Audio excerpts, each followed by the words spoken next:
Lamb. Does he have?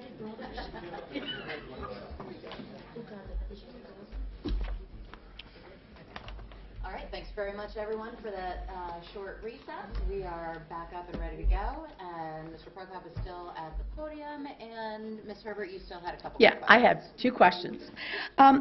On Section 7, page 6, it says under operation of plants, salaries and wages, it has 10 information tech analysts. Okay, operation of plant also covers some of the tech services folks, the folks that really handle the infrastructure part of technology services, the folks that are more like the network engineer types, not the programmers, more the network folks. All right. Yes. And my last question is, there was $150,000 for security guards, but when we have high school basketball games and things like that, that comes out of the pocket of the high school, of their in-gate? Or what is this for, like graduations? No, these security guards are at high schools, and they are hourly dollars that each high school gets to handle predominantly, I believe, athletic events, football games and things like that. Probably Mr. King can speak to the specifics of how they're used. But they have an hourly budget to bring in, I think, off-duty police officers. Yes. Chris is 100% correct. That is how that we pay for the security guards for all those activities. Yes. But it comes out of plant? That's an accounting. Security is considered part of operations of the building. Okay. So that's why it's technically, from an accounting perspective, Okay. put in this category. So this category is predominantly raise things, but there are a few tech things, there are a few other oddball things that go into operations of plant. Okay, well, Yep. thank you very much. No problem. But I did read it. I did have one question. Regarding paving of parking lots, how is that decided what parking lot needs more needs than others? Because like there's some schools I've been to where the parking lot is actually horrendous, and I don't see a plan for any type of resurfacing. That would be in the capital plan. What'll be coming before you later this evening, there is a paving project, and we prioritize those projects by going out, observing. If we have to, we might even do some testing to see just how much failure we have, but typically it's quite noticeable. Now that also, depending on the weather, that prioritization may move because we could have additional damage, something that would accelerate the damage. So the prioritization could adjust, but we do have a list of the prioritized parking lots in the capital plan. You can look to see if the lots that you see are bad are in that list. Yeah, because there's, I mean, the one school I know in particular, there is no plan for any type of resurfacing, and I know it's horrible. No, let us know which ones, and we can compare it with the list we have. It's in the, again, it's in the capital plan. We can. Manchester Elementary. When Bill comes up with the plan later, he can go through the prioritized list. Is there someone that can just check Westminster Elementary Schools? Sure. We could I mean, check. Manchester Elementary Schools parking lot. I mean, I know it's. Not in the top 10. Okay. Yes, we could check to see if there's been some deterioration we weren't aware of. See how it compares to the others, and that's what it is. It's a relative situation. It may not be in great shape, but we have others that may be worse. Okay. All right. No, you don't. Okay. Mr. Prokop, I do have a question on Section 1, Page 1, which is the current assessment of all of our facilities and assets. Mm-hmm. That was at $832 million. Yes. Last year, that number was $971 million. Has there, what has been the cause for that significant decrease in the value of the assets? That's reflecting the 3 schools we closed and took off of our books. The process for reestablishing that number doesn't coincide necessarily with the publication of this document. MABE does that on their own timeline and schedule. So everything right now, we're still waiting on this year's assessment. It won't be included. It'll be next year we'll have that. But this is just for reporting. We're just reporting that information. For their purposes, for MABE purposes, for insurance purposes, they have the schedule that they need. Okay, so that really is, so even though that's a big timing difference, Yes, but again, this is just reporting that information. There's no real connection between that value and this document. okay, so this isn't the value, when we're doing the FCI score, for example, I mean, that the total value of assets would be part of that calculation, but we're not using this number, we're using... No, we won't. We wouldn't be using this number one way or the other. We calculate that separately. MABE, for insurance purposes, they have their own calculation. Okay, okay. And I do have a question about the, if we're looking in section 7, page 1, this is under operation of plant. There's a $1 million decrease in contractor services. And I was curious to know how we're absorbing that.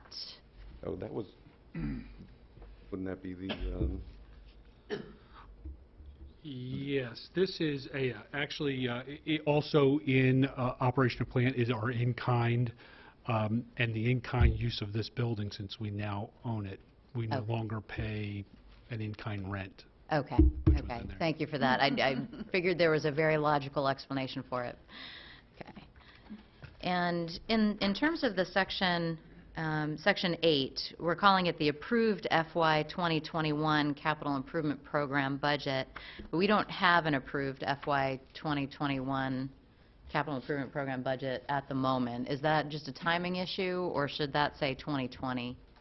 yes, that should be 2020. Right. It should be That 2020. shouldn't have been changed to 21. It should have been 20.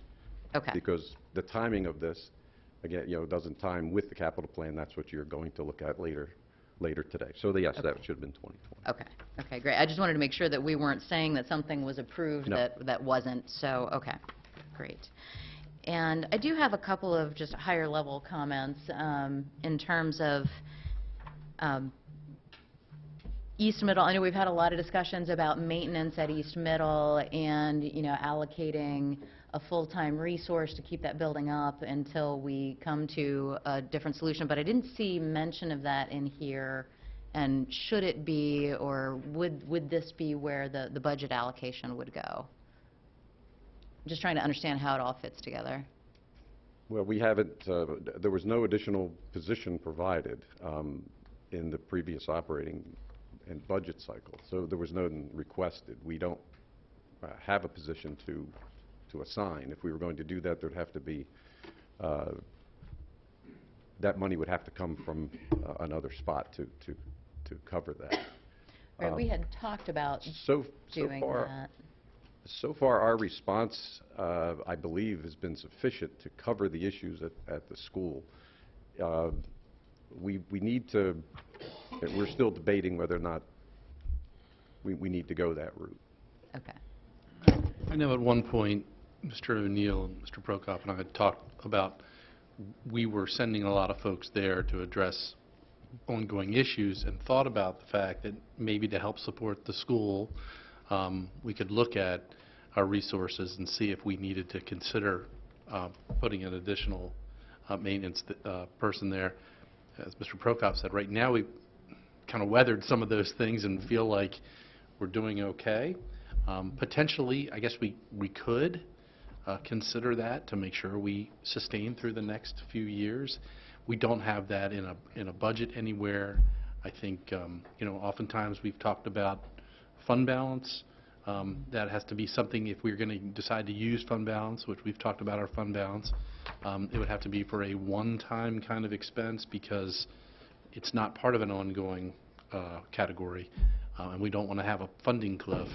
And so I think if I were getting a lot of recommendations, like we're really struggling to keep that ongoing maintenance happening, that I would consider coming to the board and having a conversation about that.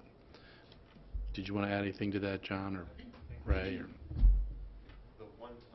There may be more than one time. The one time I do remember us discussing that as a concept in the budget was a joint commissioners meeting. I think the one prior to the last one, but it didn't materialize into an actual budget request even, let alone an item. So those numbers wouldn't change in the plan unless or until that happened. And Okay. then the plan would reflect that.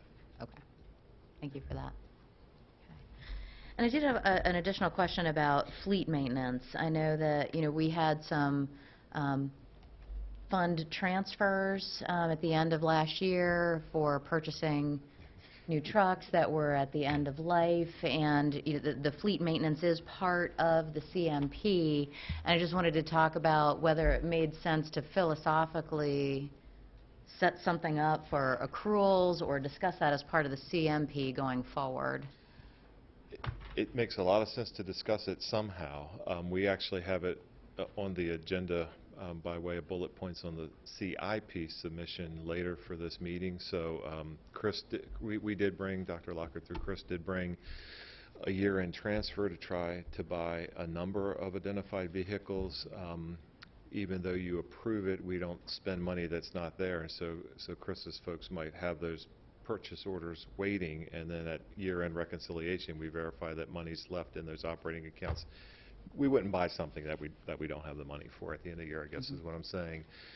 In this case, and we've talked a lot over time about how far we've trimmed the facilities budget. In this case, we didn't have enough money at year-end to buy 2 dump trucks. So we're down 2 dump trucks in the maintenance shop. I don't know if you want me to skip ahead or not, Dr. Locker, but you'll see when we get to the CIP submission tonight for discussion, one of the approaches we then tried to take was to look at creating a local capital project, not just for those 2 dump trucks, but for vehicle maintenance renewal as a whole. Given the timing of when we have to submit board documents so that they're uploaded and you have a chance to review them, we didn't yet have an answer from MSD. We also reached out to the state at the same time to say, would this be an expenditure you would approve? Long story short, after we had to submit, they said, no, you can't. We would not let you use capital money to buy replacement vehicles. And so we're at a place right now where I think we need to have some dialogue both immediately and then over the long term. How do we want to handle that? I think it's fair to say at this point that we've trimmed the maintenance budget to where that's not going to be sustainable. For the near term, it's going to be a huge problem for us if we get a lot of snow this fall and winter, and we're down those 2 dump trucks, which serve a primary role of plowing. So we've been talking to Dr. Lockard in the future about maybe for those dump trucks, that is a fund balance legitimate expense so that they can be in the fleet in time for snow. For the longer term, we're open to any discussion. We know that it can't be CIP, so other than that, we're open to any discussion on how that might happen, and maybe it could be a year-end adjustment based on a schedule of inventory for what needs to be replaced. Some years it's nothing, some years it's relatively a smaller purchase price, some years it's a couple of dump trucks. In a 2 years or 1 year, we're going to need a new bus at Gateway. 1 year. 2 years. And so looking at what just occurred and looking down the road, that's something we're trying to figure out. What is a sustainable approach to that? Okay. So. Okay, I'm really glad to hear that. I mean, certainly that wouldn't, preclude us from approving this tonight, but I just want to make sure that in the context of all of this, I think that we need to talk about a sustainable path forward for maintenance funds, with all of these ideas in mind as we're going into next year's budgeting process. So if we could We appreciate that. Okay. Excellent. Okay, board members, any other comments or questions on the CMP? No? Okay, with that, then I will call for the vote. All those in favor? Passes unanimously. Thank you. And that concludes the action items.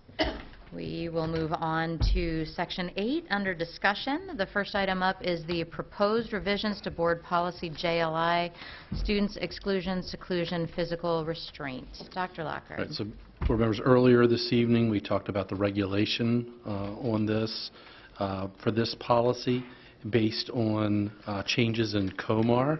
So we wanted to make sure we also updated the policy. The definitions are referenced in here, basically reference COMAR because of the frequency of changes to COMAR. Is that right, Mr. Streeter? Right. Yeah, so what happens is because of the frequency of changes in COMAR, we decided to refer all of our definitions in policy because that has to come for approval and be updated. So regulation we update, it's much more adaptable, so we can change that quickly and bring that to you for information, but we can adapt as COMAR changed. Their definitions changed last year 2 times in the course of a year. So we need and it could be a minimal one-word statement, and that way we can adapt our regulation and keep on top of it. The policy, everything points back to COMAR. So just by having the definitions all say as per COMAR, that way our policy is solid and doesn't have to come back for the 30-day waiting period between presenting it to you to get approved, and then we can adapt the regulation much more quickly. Could I see Ms. Eisenberg has some comments. I don't believe the board normally just refers to COMAR instead of giving the definition. And there would be no way for somebody reading this to know what it is. It is included in the regulation. So all the definitions are outlined in the regulation that I shared earlier. Those definitions are all outlined in the regs. The challenge is, as they change in COMAR, the timing between the change and the policy. So we're always lagging, and sometimes we can be lagging significantly in the policy, where the regulation is much more adaptable. So that's why we're proposing to do it this way. So does that mean, though, if COMAR changes, then the regulations would have to change, and you would bring that to the board for informational purposes? For information, right, but it wouldn't be the present it, have it sit out for a month, come back. It's for efficiency. We're trying not to bring you this every...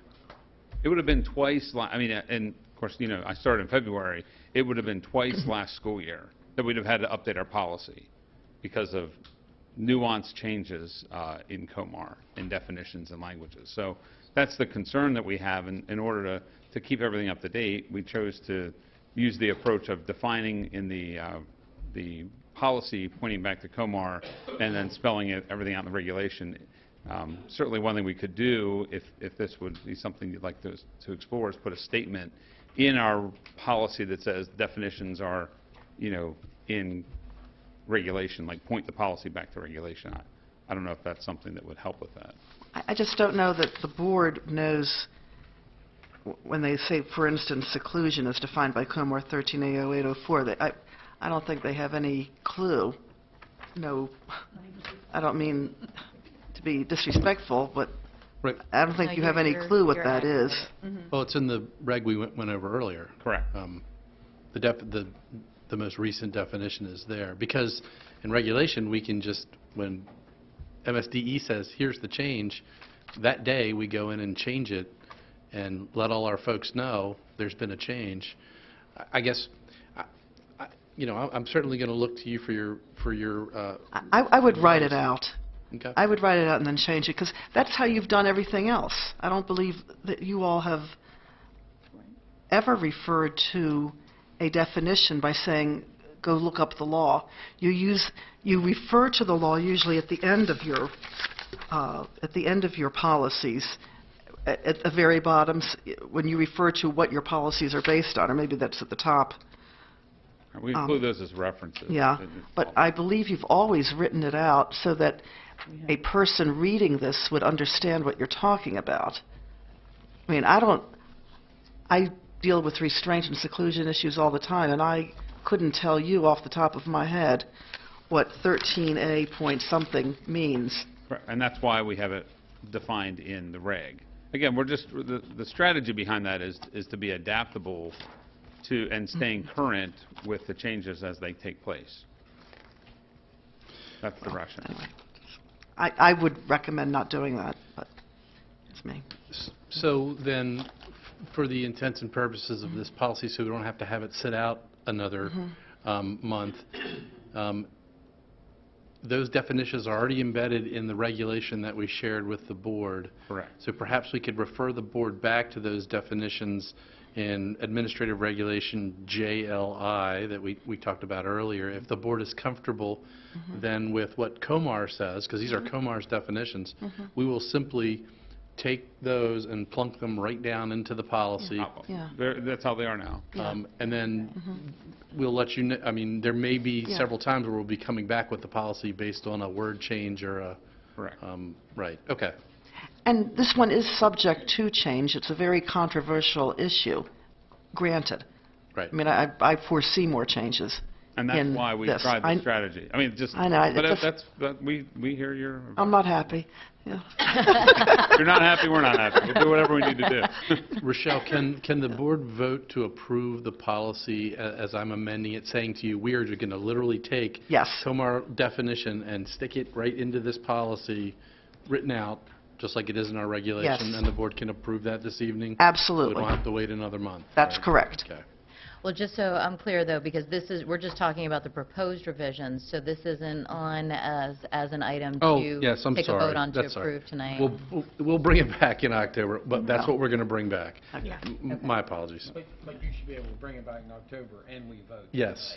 And we can vote. We don't have to send it out for additional comment. And I think it's clear, I do want to share just publicly that we are in compliance with COMAR, even though our policy currently is not.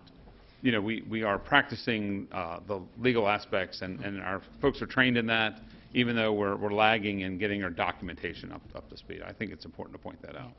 It's an excellent point to make. Thank you for doing that. Board members, any other comments or questions? So we'll bring that back in October with the definitions inserted. All right, thank you. Thank you, Mr. Streeter. Okay, moving on to item 8B, the proposed 2021 school calendar. Okay, board members, Ms. Gaddis is going to kick this off in just a second, but let me give you a tiny bit of background, and then she'll introduce some folks that are with us tonight. Because of the changes that I shared with you earlier in the meeting as it relates to the executive order for school calendars and that changing, we thought it would be a good idea to kind of take another look at our school calendar, get some feedback, and then ask a committee of stakeholders, a wide range of stakeholders, to give us input. We sent a survey out this summer, had a little over 10,000 responses, which is pretty remarkable, and gleaned a lot of good information. And so we have a group here this evening to kind of talk to you a little bit about the process, some of the information they gleaned, and then I want to, when that's all finished, I want to talk a little bit about the three calendars that are before you. There's none of these are recommended at this point. I have some opinions on them that I'll share, but I want to make sure that that you know that they've looked at a variety of different things and taken into consideration a ton of feedback in the process. So with that, Ms. Gaddis. Thank you. Good evening. Back in the spring, Dr. Locker came to us and asked the communications office to put together a school calendar committee, and he had two requests. First of all, involve a wide variety of representatives from a wide variety of stakeholder groups, and secondly, come back at the end of the summer with a recommended calendar for the 2020-2021 school year. So we met throughout the summer. I have to say it was a very pleasant and productive group. We really enjoyed working with each other. I'd like to thank the committee members, many of who are here tonight, for their hard work and their participation. I'd like to say a special thank you to Trish Rose from Human Resources, who kept us on track and is truly a calendar expert, and we couldn't have done it without her. So with that, I'm going to introduce Rob Schilling, who was a member of the committee and is representing the group here tonight.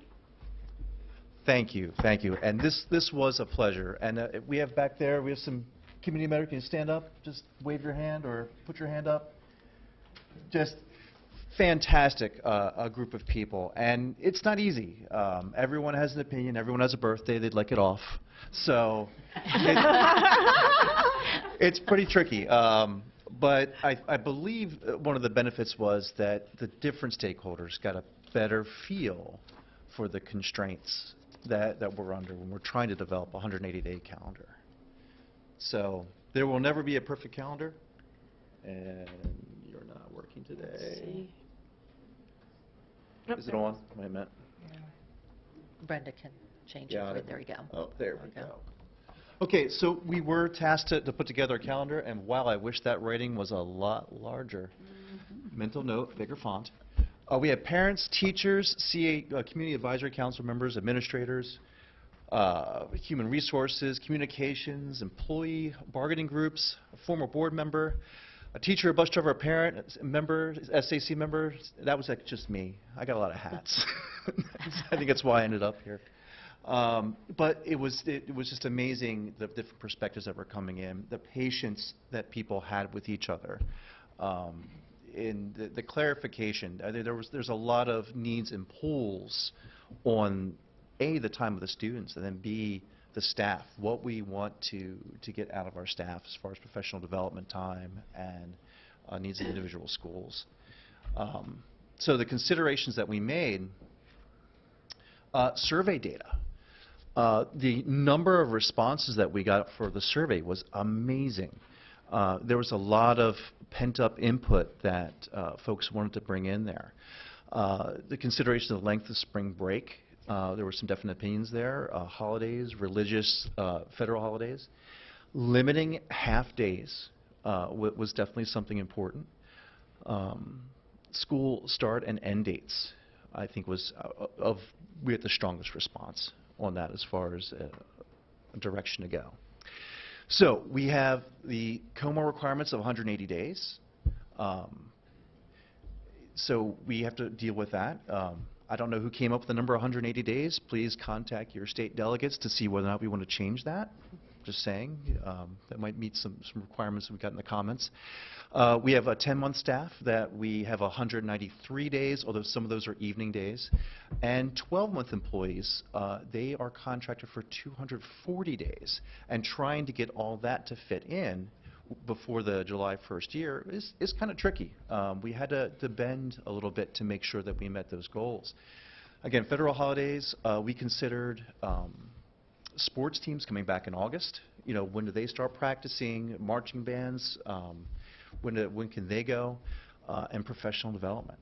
So there were a lot of features coming at us, and some careful consideration. I don't think anything was not considered. Can I just ask a question? Did you also have to consider the required testing that has to be done and trying to fit in days that? Yes. The list of considerations is even longer. We thought about testing. We thought about the concurrent students and the college schedules, AP exams, and how they affect the fact that AP exams happen so early, yet there's more coursework to do after the AP exams. I think it was 2 to 3 weeks more. So do we change the entire course for high school AP students and be affecting middle school and high school, and maybe those that aren't taking it? I mean, how far do we go to change things? We even had a beautiful idea about the year-round school where it's 2 weeks, 45 days, 2 weeks, 45 days. Personal favorite, but we'll explore that next time, if you let us. Anyway, so yeah, we did not put all of them in there, that's for sure, but they were very good discussions. Hitting some survey highlights. We did have 52% favor starting school after Labor Day. And we made sure that we made a calendar that honored that.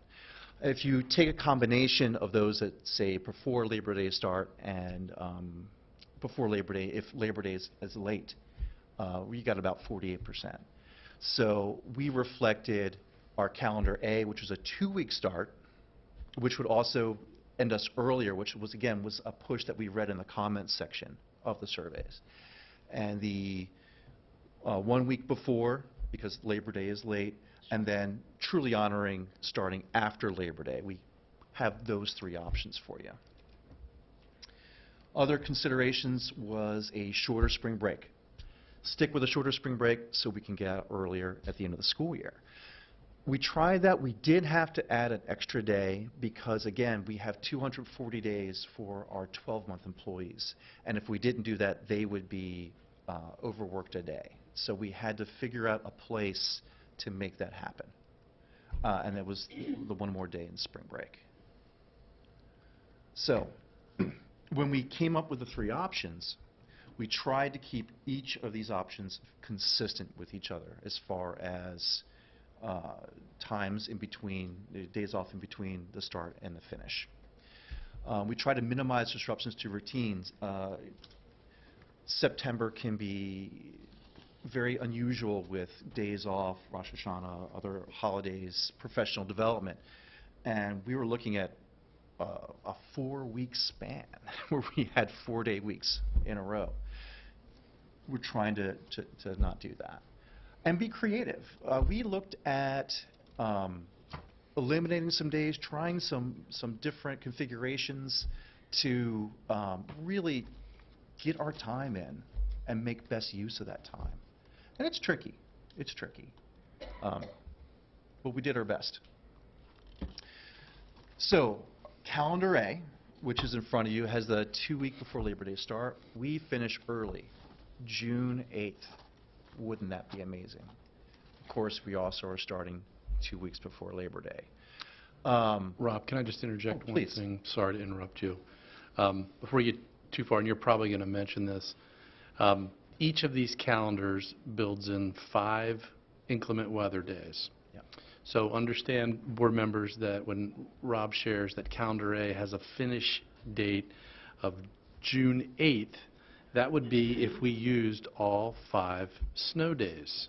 If we didn't use all 5 snow days, let's say we had a really uneventful winter and didn't use any, the last day of school would be Tuesday, June 1st, if we didn't use any snow days for Calendar A. And the same will be true for Calendar B. You'll just back it up 5 days, and Calendar C, you'll just back it up. So that's something to consider, because that, as everybody knows, our end dates are a little bit flexible to say we may use snow days, we may not, and here's what will happen. And speaking of that, we got even more data, the past 10 years worth of snow days data that we got. And unfortunately, out of those 10 days, only 2 did we end early because we didn't use snow days. Right. But somewhere between is usually what happens, right? Exactly. Yeah. If we nailed it, I think exactly once. So, still though, you know.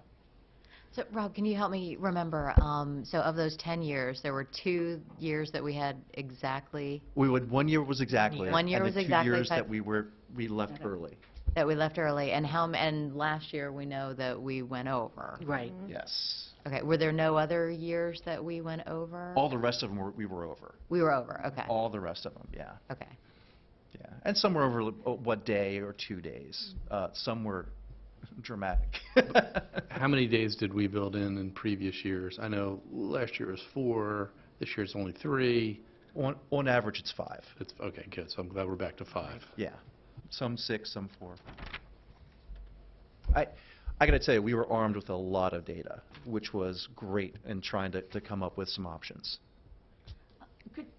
Could you explain again why you added that 1 day with the Easter holiday, and what was the reason for that again? So 12-month staff are Right. contracted for 240 days, and they go from July 1 to, July 1 to June 30th.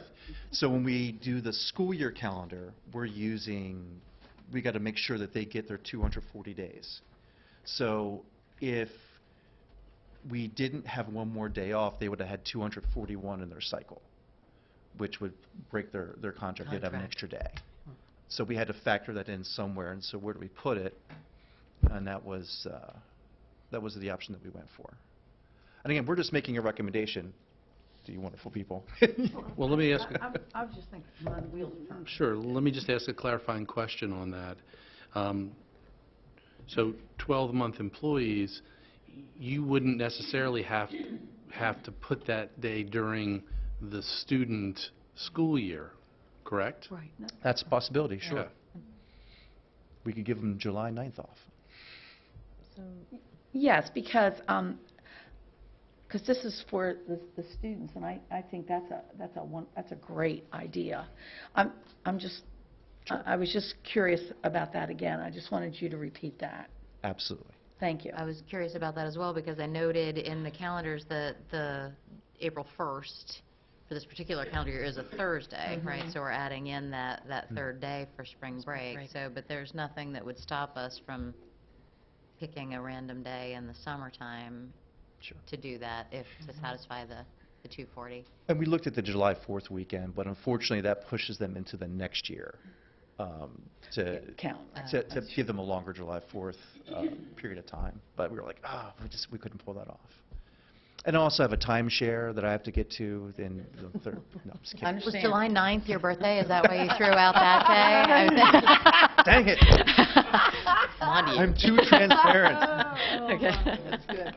Can I plead the fifth on that? I just want to clarify something. I do see on the,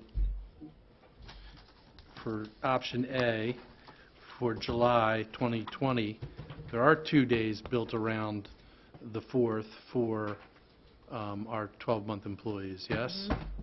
Are you saying, though, we need another day somewhere in the calendar? Did we move it? 1 second. And maybe, Trish, you can speak to that as well. And Rob, I'm not trying to put you on the spot there. Actually, shouldn't Jason be walking up behind me at this point? Can you come to the podium?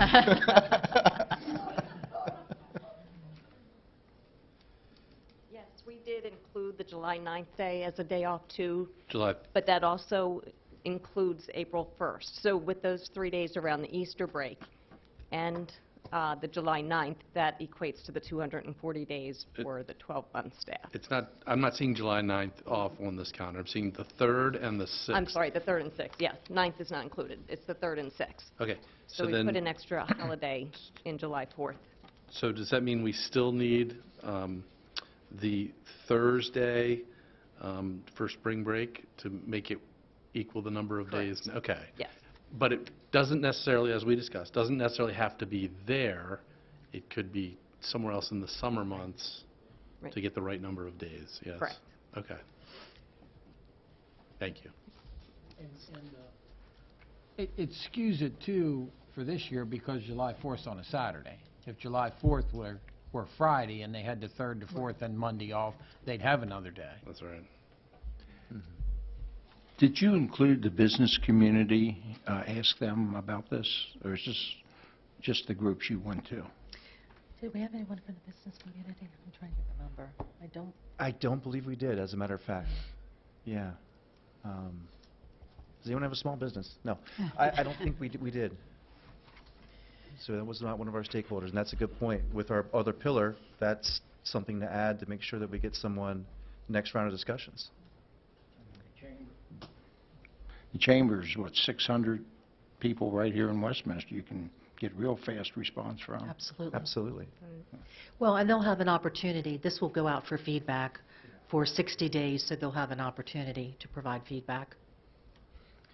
And additionally, you know, one of the things that my last slide is, we were actually asked to do one for the next 2 years, and we said, you know what, we don't want to do anything for another year till we got feedback and direction, so we could give you a better product to choose from, and that is definitely a good piece of feedback. Thank you. I have to say, I know, like, just looking at this, and I know we're not, like, deciding anything, but, like, right off the bat, I can look at it and say, well, I know Carroll County 4-H Fair is going to take a hit because that's the first week of August this summer. And then you have State Fair, and then a lot of kids participate in State Fair, and then you have kids that start sports activities, so they're going to be in sports activities and won't be able to go to the fair. So it's like a trickle effect of what it can affect student-wise, community-wise. Yeah. And none of these are perfect options. I mean, there's a lot of give and take in there. Absolutely. Do you want to look at calendar B? Oh, calendar B. I'm being advanced. I think it's probably worth stating that this is one of the most difficult years to solve the issue, right? Because this is the year that Labor Day is on September 7th. It's the latest possible date that Labor Day can happen. Yeah. right? So, And Yes. next year is, again, I think it's going to be the 6th. Yeah. So we're still, it's pretty tricky. Plus And the an election election. day. Mhm. Yeah. All right, Calendar B was the next one. That was more in line with what we've done in the past. We used to be traditionally a 1 week before Labor Day start, finishing on June 15th. Again, 5 snow days built in. And it's kind of in the middle. I know people would still like to start after Labor Day, but in this particular case, that's going to be problematic to really try to get that in there. And I don't know if I'm too soon. It's problematic for me if it starts before Labor Day. But what I did, I looked at the calendars from 1950 to now and looked at every year where it started on the 8th. And there were up to 6 snow days. And in almost all cases, it ended the middle of like June 15th, June 16th, like in there. And I mean, my opinion at this point would be to try to tweak some of these extra days that are in here and look at it that way. Because we are an agricultural county, and the state fair is a big deal, and vacations are a big deal. I've already, and I'm sure you guys have too, I've already gotten calls, when's school starting, because I booked stuff a year and 2 years ahead. Yep. Sure. And I told them it hasn't been decided yet. And I said, I can tell you how I'll vote, but I'm only one. But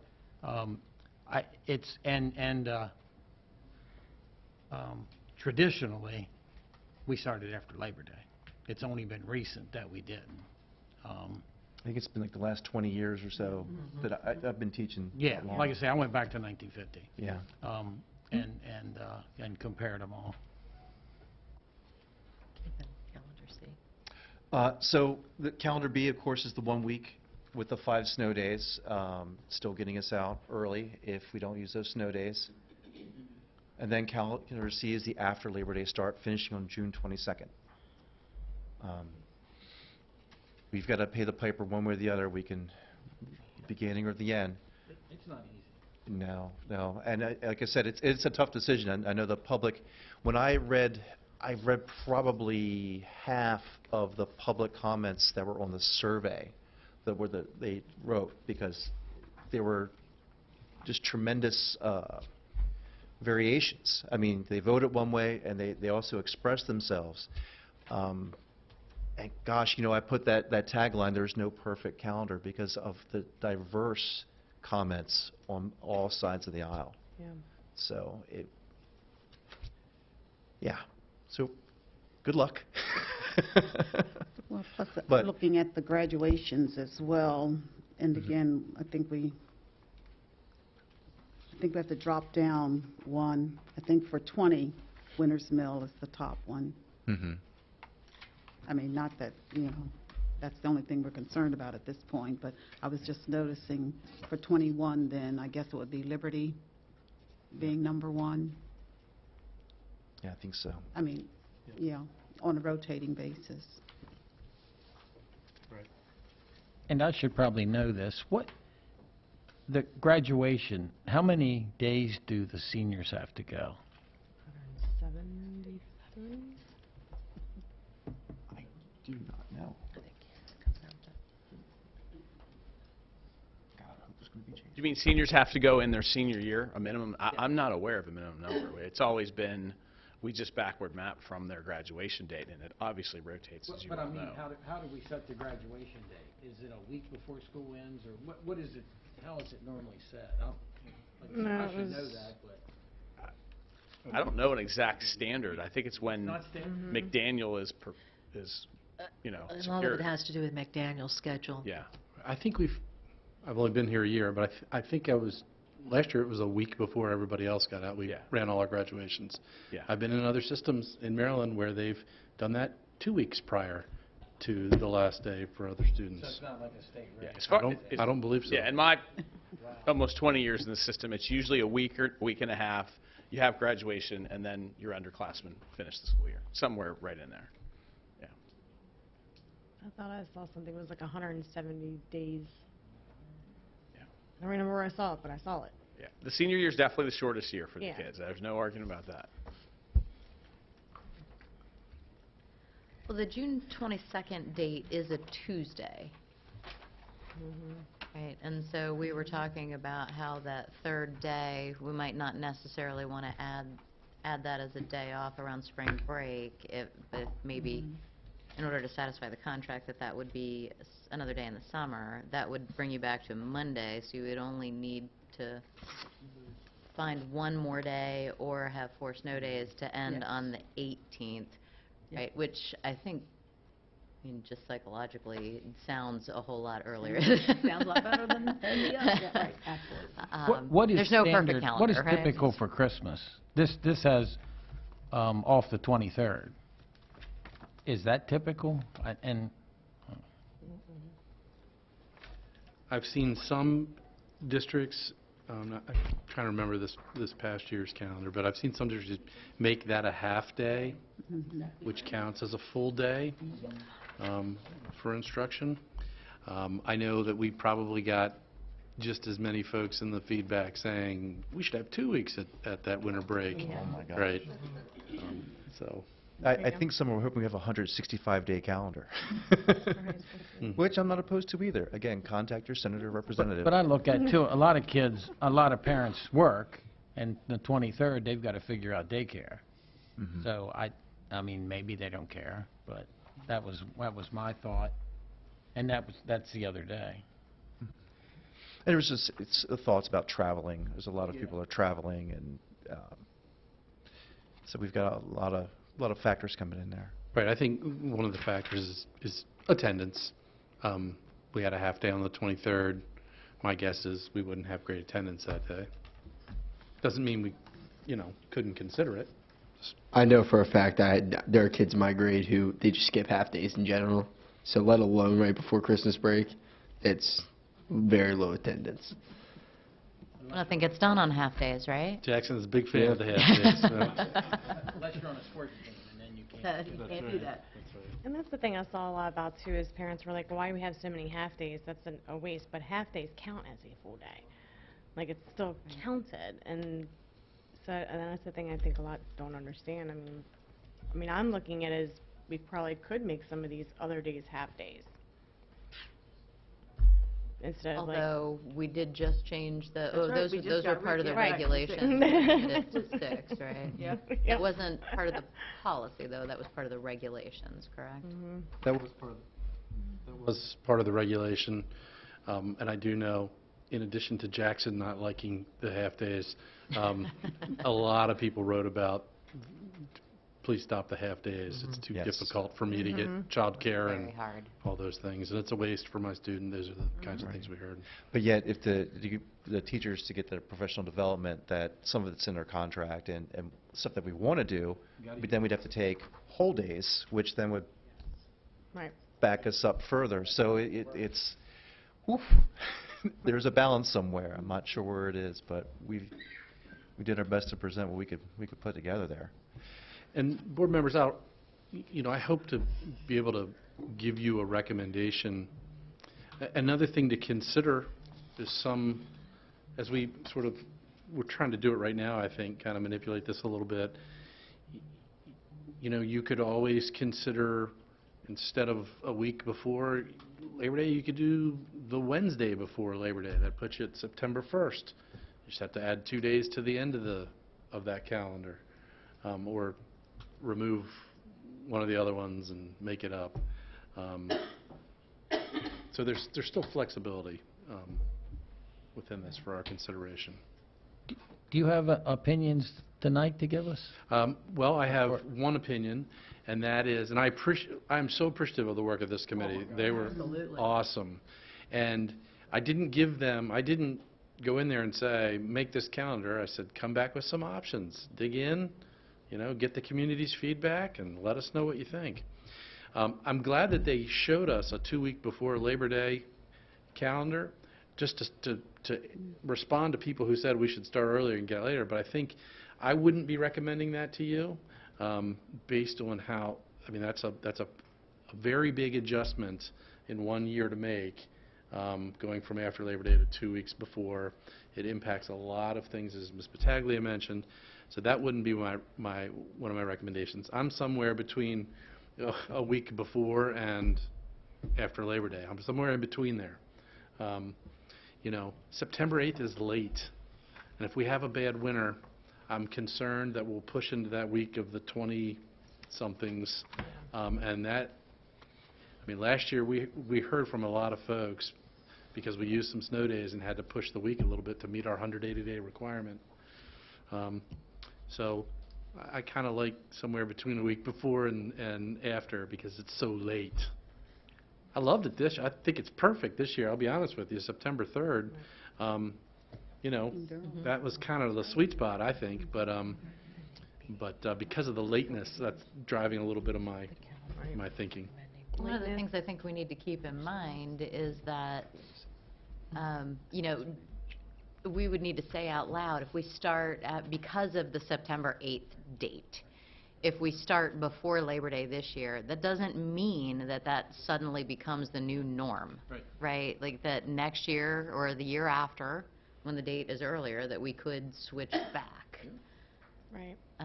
Depending upon how the calendar looks. That's what I was thinking. I was like, what's the following year look like? I think we only have like 2 years where that's going to be a big issue.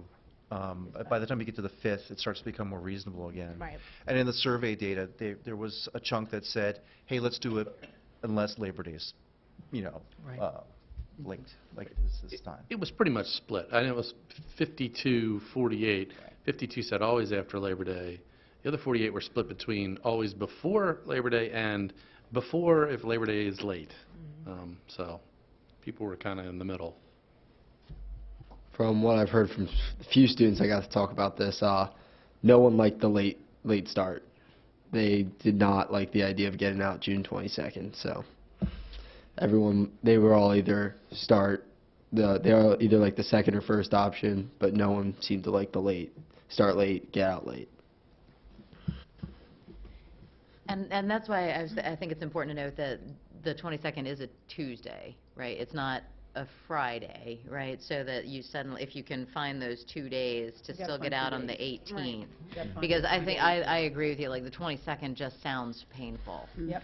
Gotta find 2 days. We do.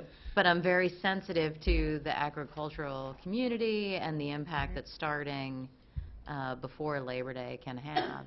Are there any spreadsheets on the data, or I'd have loved to have seen a copy of this. Can we get a copy of this? Can we get any data that was like even the pie charts on here? And I apologize, those colors, I couldn't read any of it, but you did a nice job presenting it. Yeah, I'm but, sorry that but, was but if we small. could get copies, I'd love to see that or any data. And We have all the because it's a hard survey decision. data that we can provide for you. And I think, depending on what decision we make, if it's not going to be standard before or after, we need to do some multiple year stuff so people can plan their vacations. Because we're going to hear grief in June and we're going to hear grief in August. Well, that's the goal, Mr. Kyler, and I'm glad you brought that up because the committee is interested in continuing the work, which I'm thrilled. Thank you very much. I'd love, once we get this settled, to put them back to work for the following year so that by the end of this year, we could have another calendar to recommend to you for 2 years out, which would be great. The committee worked very well together and actually requested to put together the calendar for the following year, but wanted to see where this landed this year and then would reconvene in January and start working on the calendar for the following year. So one thing that I heard a lot from was a couple parents that are in the Jewish community, and a lot of their comments to me was, open school on the holiday, I don't care. So is there a way in that survey that you can pull something that if someone would have made a comment like that? We did have some mention in the survey about the Jewish holidays. I don't think do we have that data with us? As a matter of fact, I grabbed a copy of it. So, and I'm sorry I didn't put that in the slide highlight because it wasn't, we weren't into that part of that discussion. But we had, I believe, 56% said school should not close for the holiday. We had the 31%, the next highest, said schools should continue to close for the holiday. And we had 12%, almost 13%, say that schools should remain open for Rosh Hashanah but continue to remain closed for Yom Kippur. And Rosh Hashanah is not a consideration for the year we're discussing because I believe it falls on a Saturday. Yeah. Right. In the comments, because again, I read through the comments, there were some really good points brought up by folks. I mean, some people wanted no religious holidays, some people wanted all of them, and some people said, well, what about those that are practicing and observant for the holidays? Will students be excused for that time? Will staff be excused for that time and still be paid? So that brought up a pretty interesting issue that's way above our pay grade. I'll give that to you. But to consider about changing. But you make a lot more money than we do. If you see what we make, you better back up, buddy. It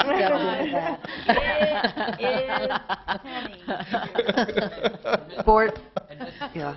the three of us make more than the two of you. Yeah, thanks for bringing that up, Kenny. I'll let you guys vote.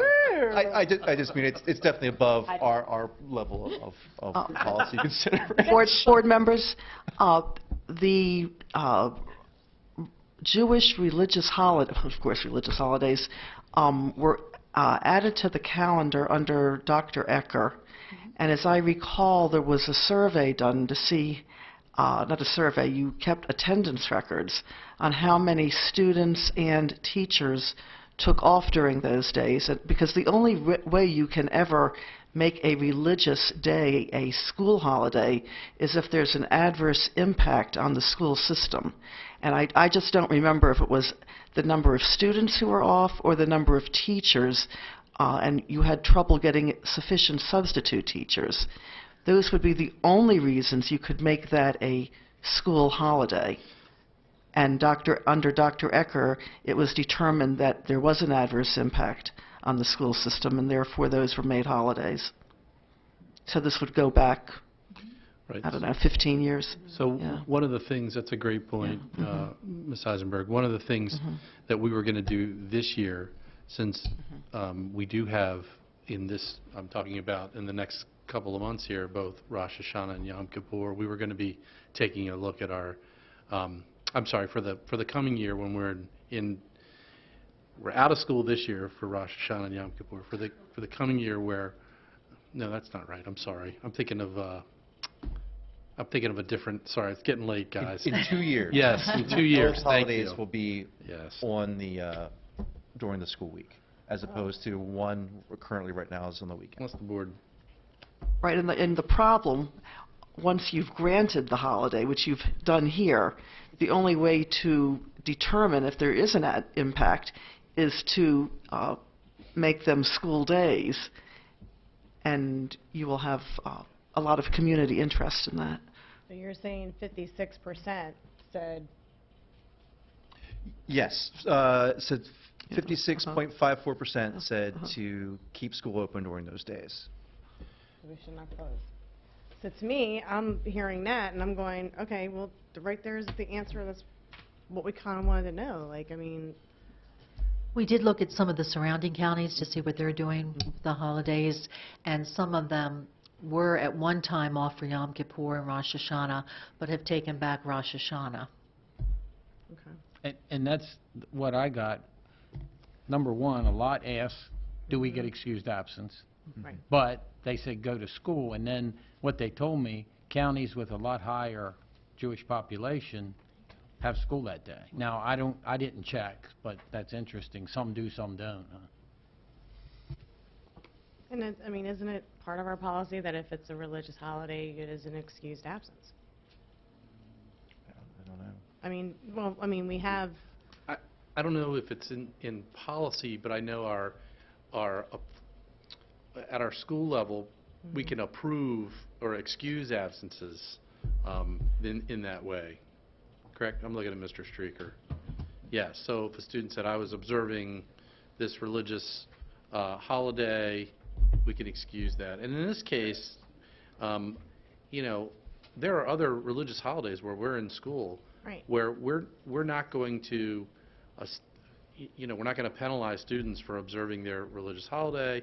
We're not going to assign, you know, final exams or major whatevers so we can accommodate that. You're absolutely correct, Dr. Lockhart. Students are excused. That we just need parent note, just like any other absence. So students can be excused for those days. Okay.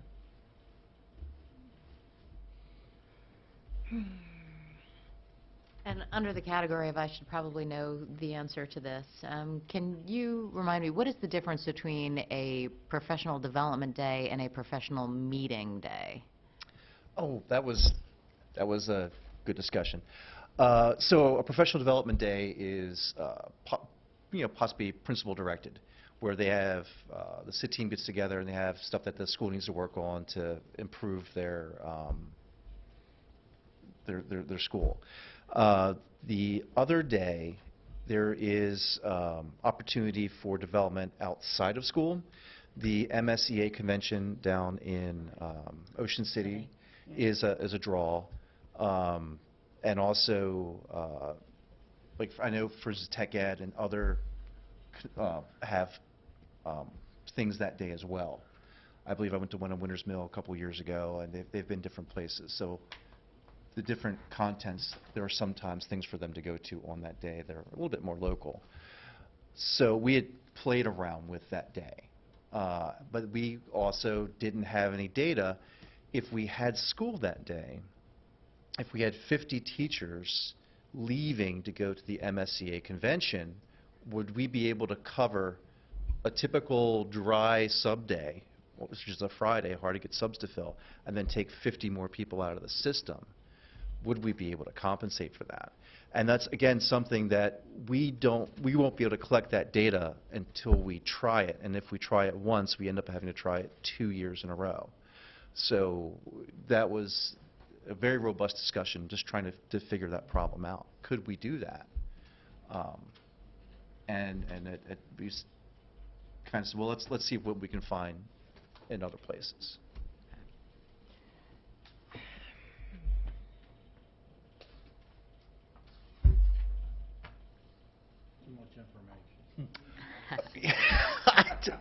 Which is why we have 2 months to digest it all. And we met several times to really work this out. And like I said, it was a good group to work with because everyone was really good listeners. There's one other date in here in January.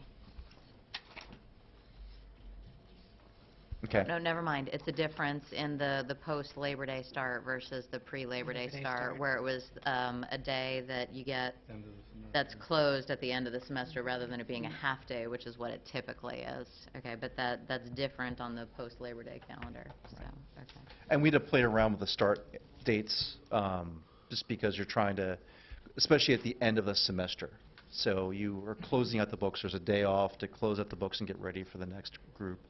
And I think there was one iteration where we'd be starting again on a Friday.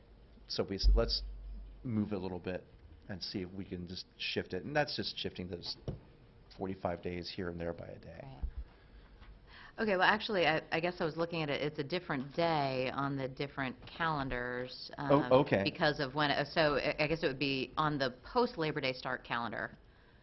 Okay. On February 3rd. It's that schools are closed for students, teachers working on the end of marking period items, whereas the other marking periods, it's a half a day. Right, and that's due to the fact that that's due to the fact that that's a change in the semester at the high schools, correct? Yep. So you're changing classes completely. Right. As opposed to the half days for the end of the quarter to get Does things that together. include the Career and Technology Center as well? Yes.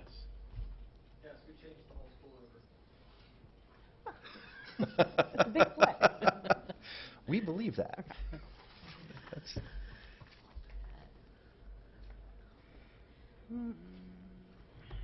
Okay, so board members, a lot of discussion, I mean, to give Dr. Lockhart some guidance for next month when you bring back a recommendation. So that would still have to go out for public comment for 2 months after, or wait, does it? Actually, the calendar, whatever the board decides tonight, goes out for 60 days, and then it's brought back in at the November board meeting for approval. Okay, so whatever, so we need to provide guidance tonight as to which calendar we're sending out? Yes. Or we can put a couple out and get feedback. Okay, can we do that we put out Absolutely. multiple? Yeah. That's what could we put put a couple out. Do we have a public hearing regarding it? Have people come and speak about it? Well, from what I heard tonight, we're basically saying, okay, I don't think, was anybody in favor of the 2-week prior? Oh, Mr. Klingenberg is saying yes. Ask him why. I know people who want that 2-week prior start and want it early and just get out early.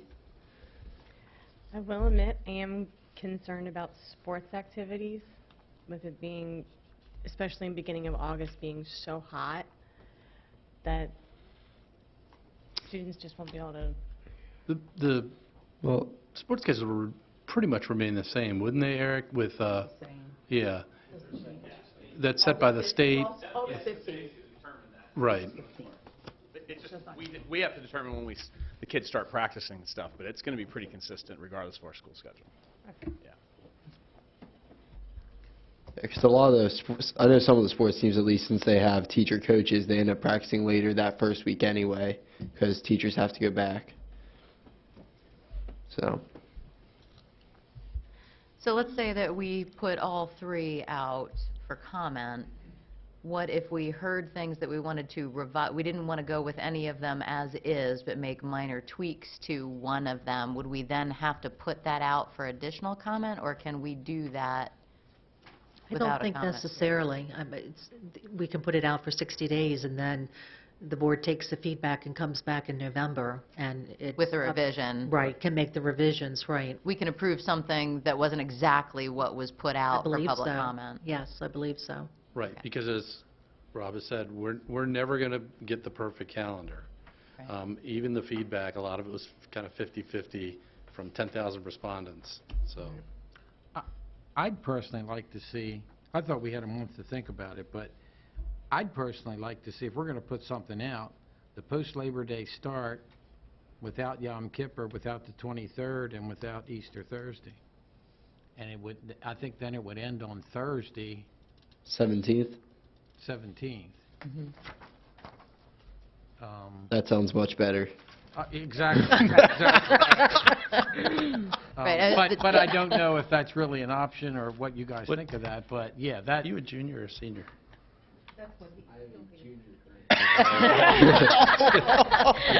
That school year matters to me. Next year. And you have a June birthday. No. He's a don't know. junior that wants to go to senior week.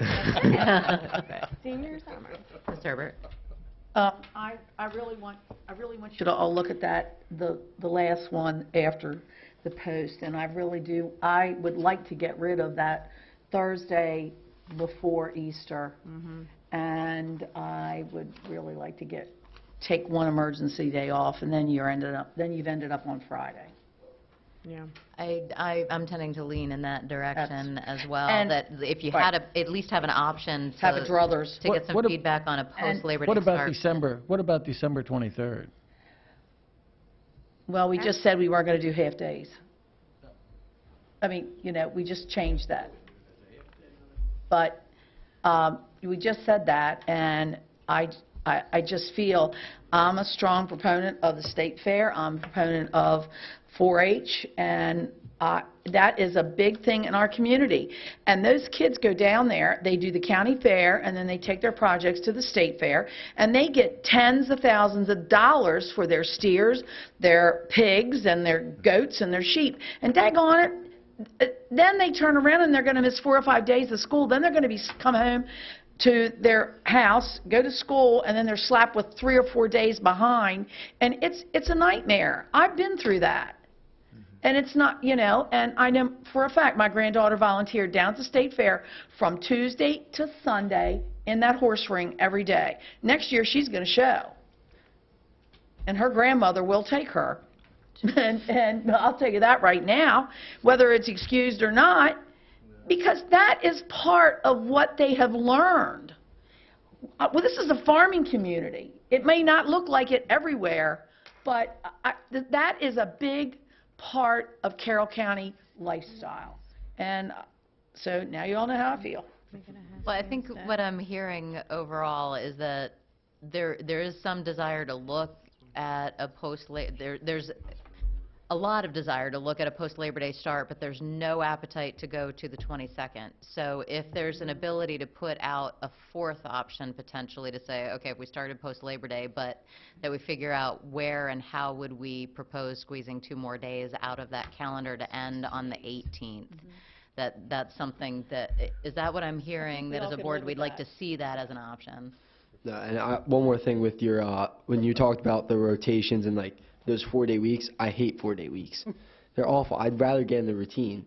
You get in the routine, you get going, and you get through your week. Those 4-day weeks, they make you feel like it's summer, especially during September, because you don't have to wake up on Monday, and then you have to go to school Tuesday. So it's much better with those. Try to take some of those days out and just get in that routine of that 5-day week. Could I ask, could we reduce the number of built-in days to 4? That would mean you only have to find, you know, the Thursday, April 1st, take that off of spring break, build in 4 days, and that would get you back to June 18th with 4 days built in. That's what I said. Yep. That works. Okay, I want to make an announcement right now. I do not guarantee that we will use 4 or less snow days that year. Which would then push us back Jackson, to the 22nd. so, oh wait, I am banking on a blizzard that year. Right. Nobody flushed any ice cubes. Oh, it's all going down. Stays inside out. All of my pajamas will be turned inside out. No snow days. I can't. I'm going for all of them. Spoon under the pillow. And Jackson is right. Teaching, and when you try to teach before Labor Day, they're not there. And you really don't get any kind of consistency until everybody's back. Because they want to know where their friends are. They're at the ocean. Some of them are at the fair. And people still are taking vacations that last week. That's the last hurrah. So there we go. Dr. Lockhart, what about the presentation that you and I had seen at the middle school last year where the kids were saying about doing work at home? And it was more particularly because of snow days for making up. But what if on the days that were closed for professional days, the students have something to do at home? That way, would it count? Well, no.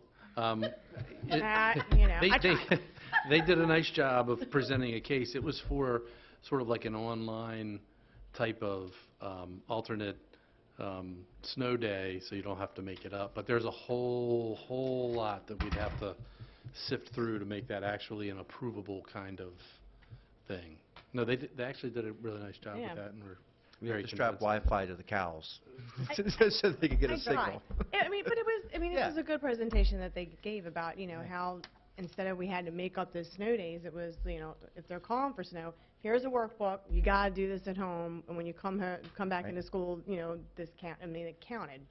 Some states do it, but I think we're moving towards that. But again, we have to have the infrastructure to make sure that everybody can get, because heck, we can't even get cell signal in some of our schools. Well, no, they were saying it was paper form, like it was a workbook. Oh, like, okay. Here you go. This is your work for the day while you're home. And I So missed that. I we're apologize. looking at Calendar C, which would be a post-Labor Day start. April 1st becomes a regular day, and we would take it down to 4 snow days. Is that the consensus Yes. of the Yes, and yes. board? So are we comfortable with the taking it down to 4 snow days rather than taking another day out somewhere? Like Mr. Kyler, you said the 23rd, or and I'm not sure if there's an opportunity anywhere else in that calendar to take out a day.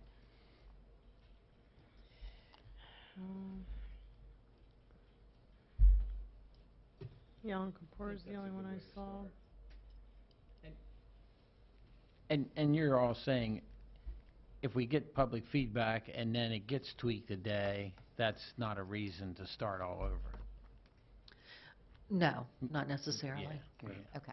We've had boards have it come out, have it out for feedback for 60 days, come back, and the night that they're supposed to approve it, they make some, based on the feedback, they make some changes. Yeah, so I think this is a good start. So it sounds like we'll be sending out 4 calendars then. So the A, B, and C as they're outlined, and D, We're sending one out. That's D, up oh, to okay. the board, but I thought we were talking about one. Yes, we're doing the post-Labor Day one. I thought we were all agreed with. I don't know. What's the consensus of the board in terms of what we want to share with our community? We've gotten tons of feedback. Do we want to show them one option that we're considering, 2 options, 3 options? I think we, at least the board minus our student member, we're not in favor of the 2-week prior.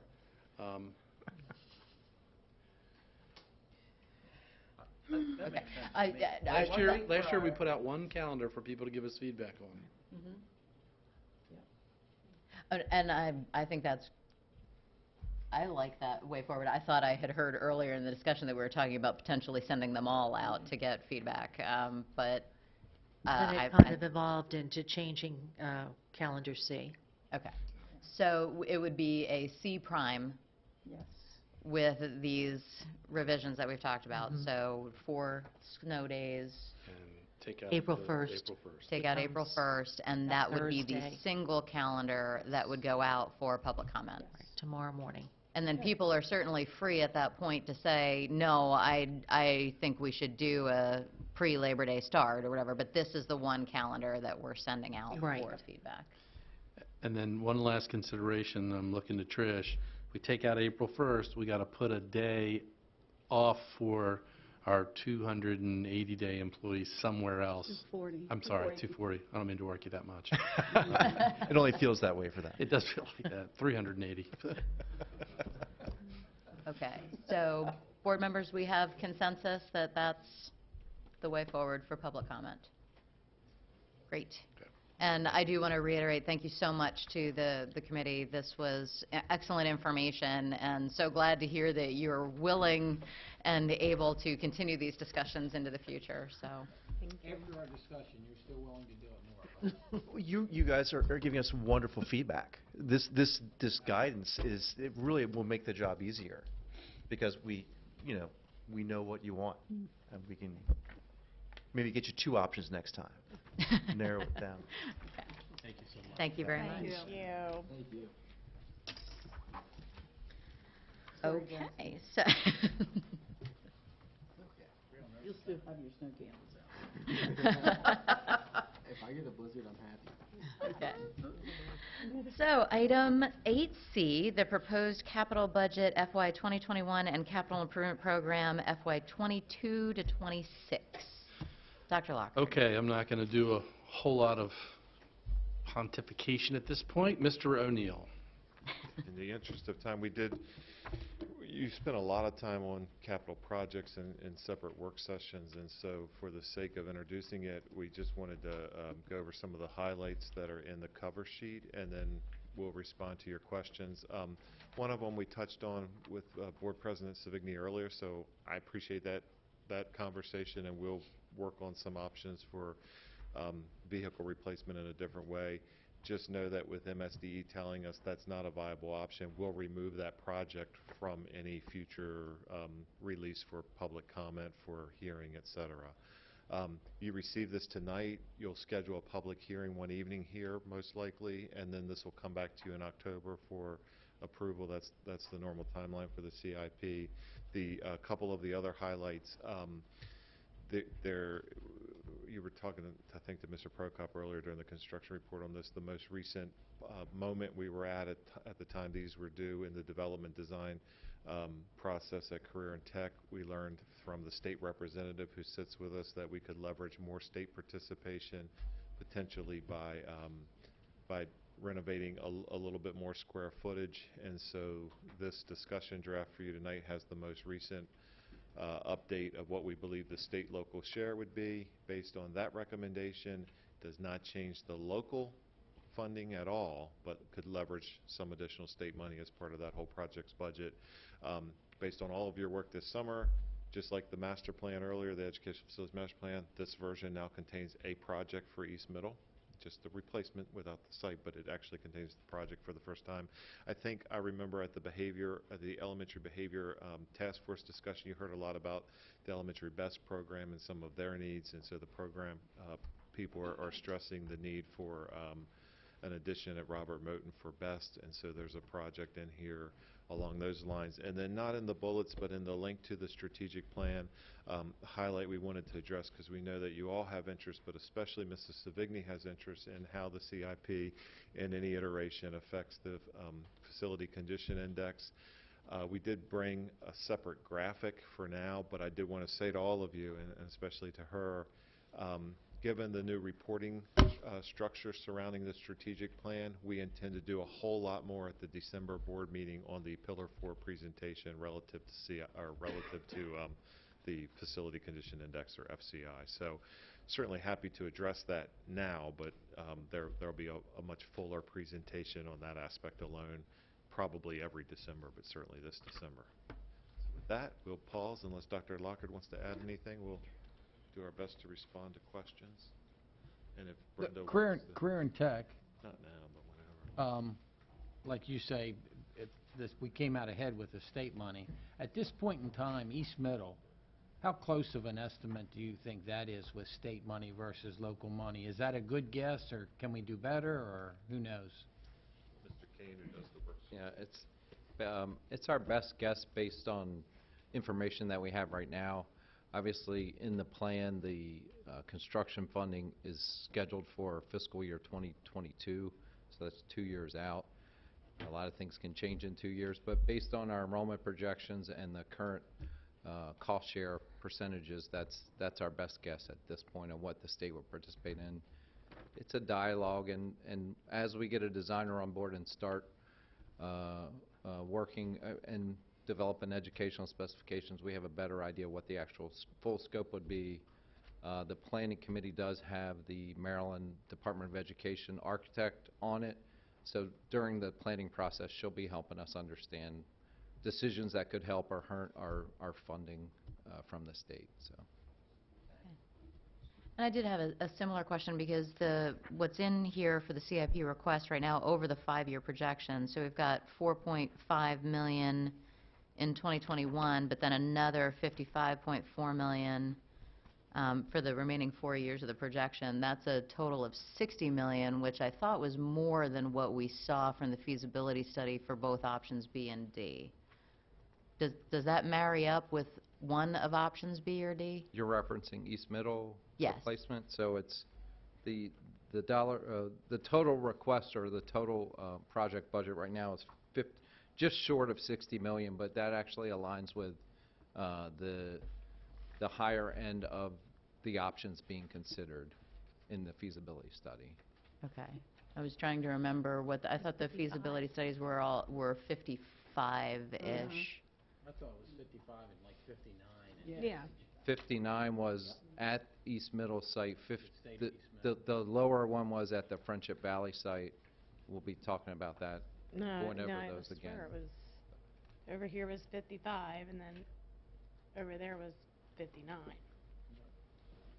Or switched. It was the other way. Okay, it was Okay, but we have the higher of the two estimates in here at the moment. Correct. Okay.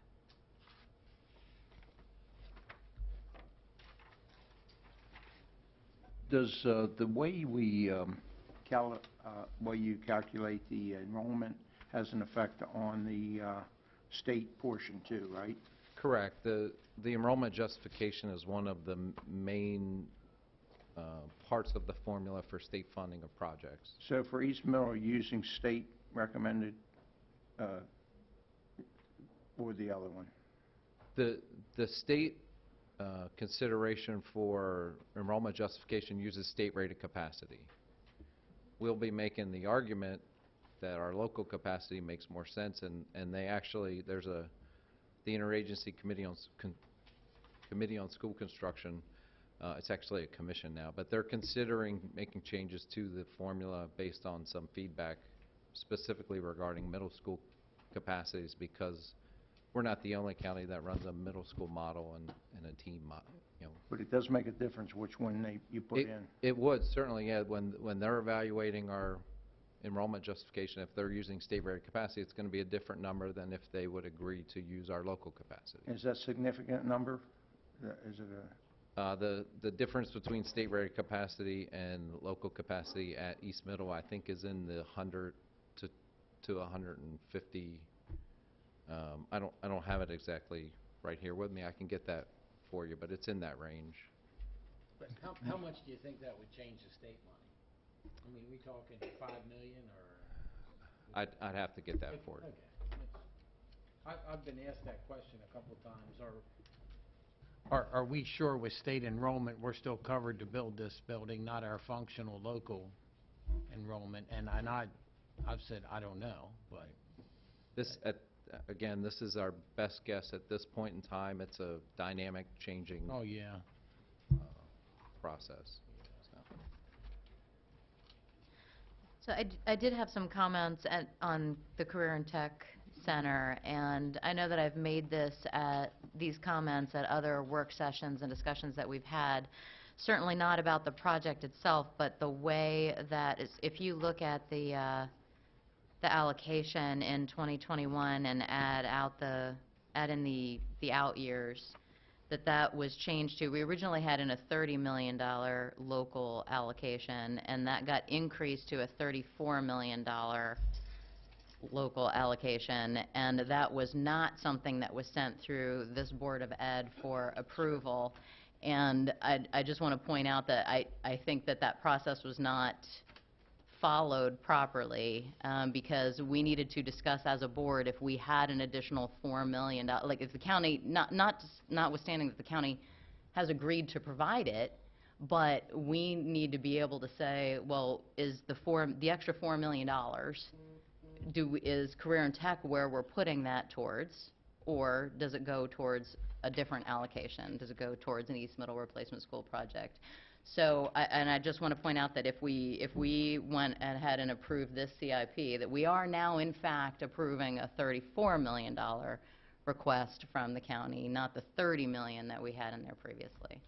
So, Ms. Herbert. And that is true because, excuse me, Mr. Weaver, because we did vote on the 30, and then when we went to the group, when we met with the commissioners, and we had that joint meeting, that's when we were told that about that $4 million. And Donna is correct on that. That we as a board never approved that $34 million number. And now we're in the midst of this, and I don't want that $4 million biting us in the butt 3 years down the road when we need something else fixed. But I just want you all to be aware, that's what happened at that meeting. One meeting we approved $30 million, and then when we came to the joint meeting, then there's a number there, $34 million. So that was not what we voted on. Right, and I'm not saying that I don't completely understand the rationale behind how that happened, right? Like, so if we were able to change some of the ed specs and get additional state participation, to make that a $69 million project, but that's not what we had approved, and it never came back to our board to talk about that increase in the local request. We were all caught in that meeting. Right. The same way, like, where'd this come from? And Mr. Eccles, I want to make sure that you understand, everybody out there, we are for that Career and Tech. Absolutely. But this is not the way we should be doing business. So I just want to point out that $34 million versus $30 million is what's in here now. So I want to put that out there, just that we're very cognizant of the decision that we're making, right? Because we had said that we were talking about a $60 million project with a potential up to a $70 million project if that made sense, right? But right, and that's the thing. It had made sense, and I don't want us to make the same mistakes that those other schools have been done with wasteful space. I mean, that's the thing. Those things add up. Right.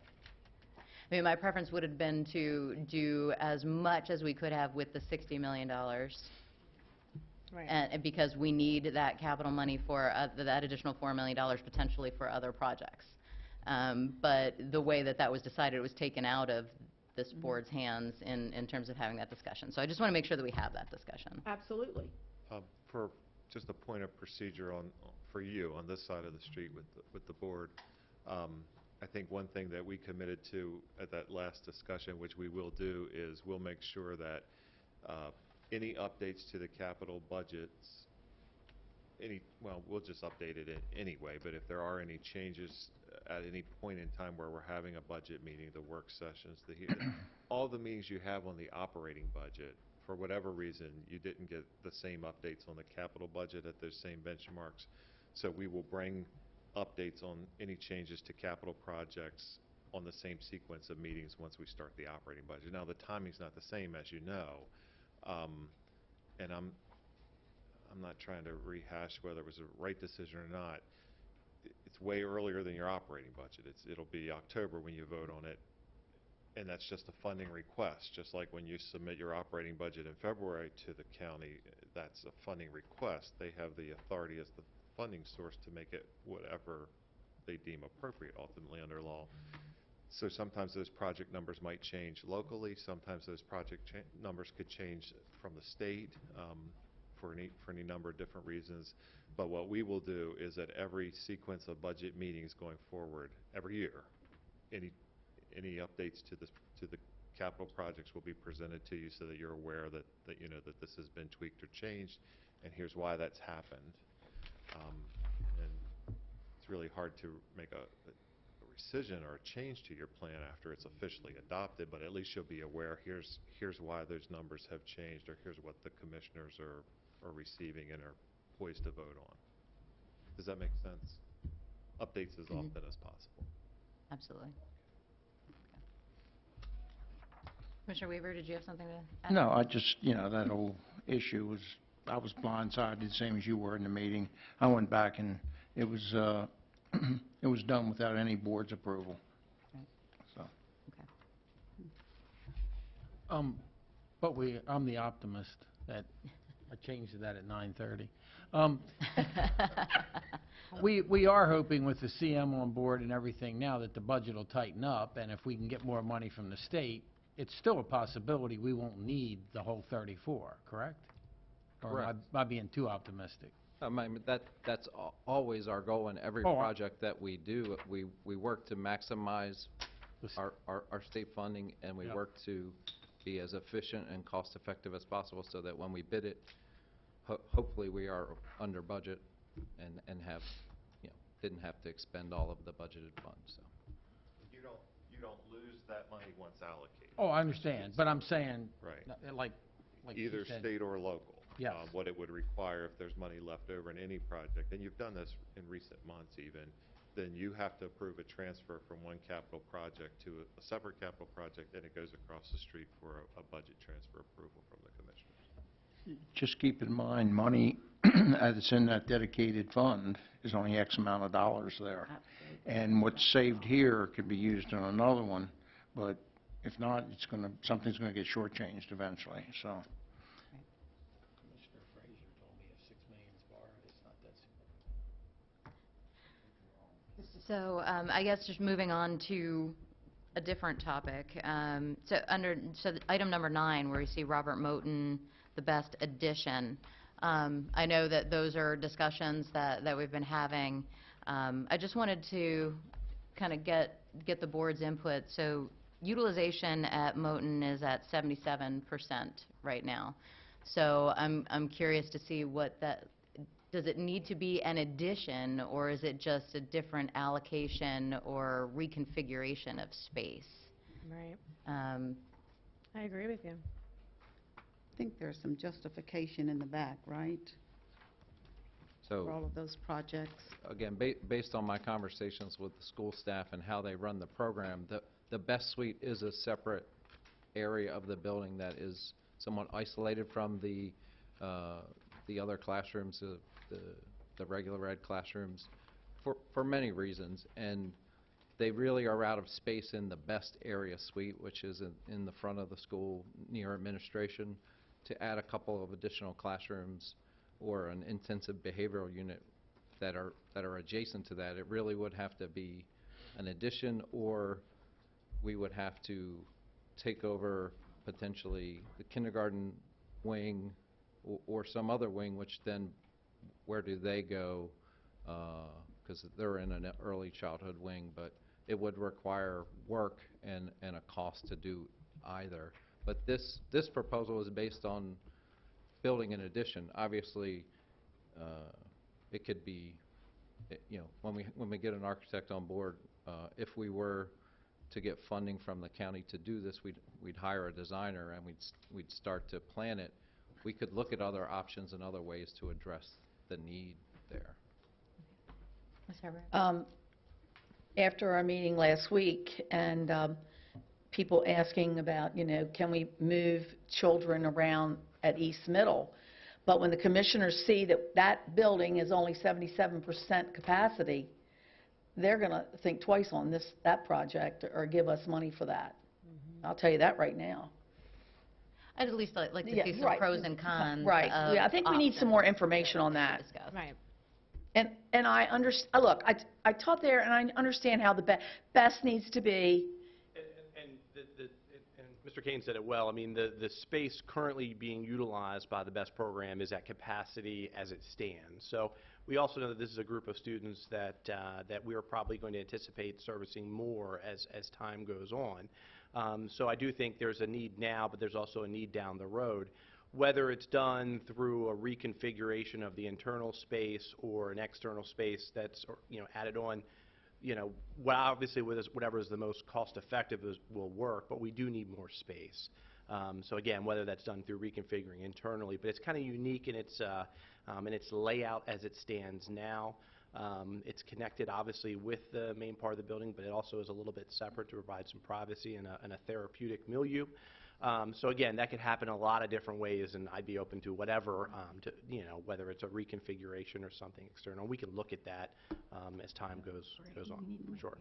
Okay, I appreciate Yes, that, right. that Thank clarification. you. I think Thank as long as we can see some options and better understand the situation, that would be helpful. Yeah. Okay. I also, in the same vein, so the Friendship Valley kindergarten and Pride Edition. Now, Friendship Valley is in a different situation. They're at about 94 to 95% utilization, but we're also potentially talking about Friendship Valley being a site for East Middle. So I think that we'd want to be talking holistically about, okay, well, if we did end up deciding that the replacement middle school would be at the Friendship Valley campus, we'd want to look at that, okay, are we doing this holistically? At the same time, yeah, instead of spending twice doing something at the same time. Wasn't that a part of the plans that we saw from the? The feasibility study accounted for that and made sure that when they located the middle school at the Friendship Valley site, they allowed space for a kindergarten and Pride Edition at Friendship Valley. I think the question came up at one of the work sessions about would there be kind of a efficiency by doing them both at the same time. And I think from a cost perspective, they're going to be similar in cost whether we do them together or one's done and then the other one happens a couple years later. So.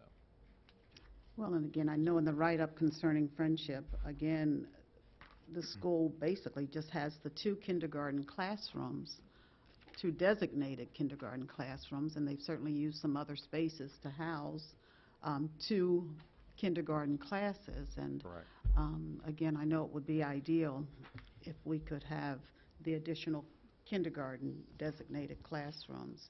And again, it's very important too, I think, to make sure that we are housing Pride within the building.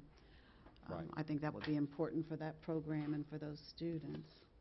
Oh, I don't disagree at all. Right. I just want to make sure that we're making sure that we're talking about all the options and how all the projects might impact one another, how they fit together. Okay. And then the last one, I guess, would be Cranberry. station, it looks like we deferred the other two schools for the kindergarten additions, which I think is appropriate. But Cranberry is still on here. They're currently at 89% utilization and projected to be very flat.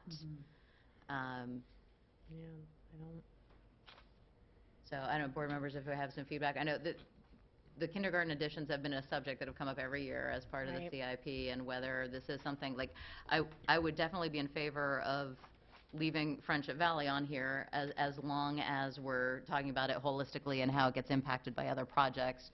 But I'm still questioning the Cranberry Station one and whether that is one that we want to embark on in the next year. that's one I was looking at too, because I know, like you said, projection is to be flat. I mean, that's the thing, I don't want us doing something and then in 5 years, us going, oh, we honestly didn't need it, now what? I guess I'm just thinking of the special layout for kindergarten classrooms. And again, it looks like Cranberry as well, what was built with 2 kindergarten classrooms? Correct. It had two kindergarten classrooms, and it did have a pre-K classroom. Okay. But it has 82 kindergartners and 20, last year's numbers, it had 82 kindergartners, so it had, 4 classes and 1 pre-K class. So that it required 5 early childhood classrooms, and it only had 3 in the design, so. So I guess it becomes a matter of prioritization, right? I mean, there are first grade class, typically what we've done in the schools that haven't gotten the kindergarten additions is that first grade classrooms have been converted. And that solution, I haven't heard any significant issues being brought forth by the community that's a problem. Well, I know it's not ideal, I'll put it that way, because it seems like in the kindergarten spaces now, they have their own restrooms and, shelving, everything is lower and, again, suitable for the kindergarten program. Are we allowed to ask a kindergarten teacher? She will have us building kindergarten classrooms. Well, I'll ask, does Manchester have a kindergarten wing? Yes, Mhm. one was built in Mhm. We went all day. We wrapped the portables for quite a few years, but then they had to add on classrooms downstairs, and then they had to add on classrooms for the pre-K and to have the other wing. So now we're all have early childhood classrooms. But before Ed was built, we did not. We had one kindergarten class that was in a first grade classroom, and there is no bathroom is the big issue. And the classrooms are a little bit smaller, so it was harder to fit things like a fan cable and the water table and the Lego table and the housekeeping. Okay. And I would say that's the biggest, when I talk to the school principals and the kindergarten teachers, it's the lack of bathroom, but also the size, because kindergarten curriculum is different because they do the stations, and it needs more space. That's why the state has a standard kindergarten rooms are larger than 1st to 5th grade rooms. So. Okay. Just for consideration. And I do know that, so we had said number 18 was going to come off, right? So the vehicle replacements, because the state will not allow that. So that's one change so we would make that change before it goes out for comment, correct? Okay. And then the relocatable classrooms, I know that we have a plan, and this came up as, at the joint meeting, we had talked about, I do want to say, in the spirit of over-communicating the situation at Freedom in response to the discussion that we had at the joint commissioners meeting. Freedom is over capacity at the moment. It's inadequate capacity, and it's actually to the point where it's impacting permit decisions, correct? Right, so we have appointed a committee to start looking at options for alleviating that overcrowding at Freedom, right? But that, it may include redistricting, it may not. It may include building an addition at Freedom Elementary, but that group is going to be looking at what all the options are. That's correct. and they haven't met yet, and we have a communication that's getting ready to be sent out. That was the plan all along. We were going to make sure the community is well informed and involved in that. John, did you want to add anything else to that? Just as part of that, we'll have a nook on our website where people can look to know the status of that and the charge and the timeline and all of that information, probably within days, I would say, Carrie. Okay. A couple weeks at the most. Certainly by the time they have their first meeting. Right. But it would definitely not impact this CIP, right? Nothing would impact this because it's definitely pushed out from this timeline. Correct. Right.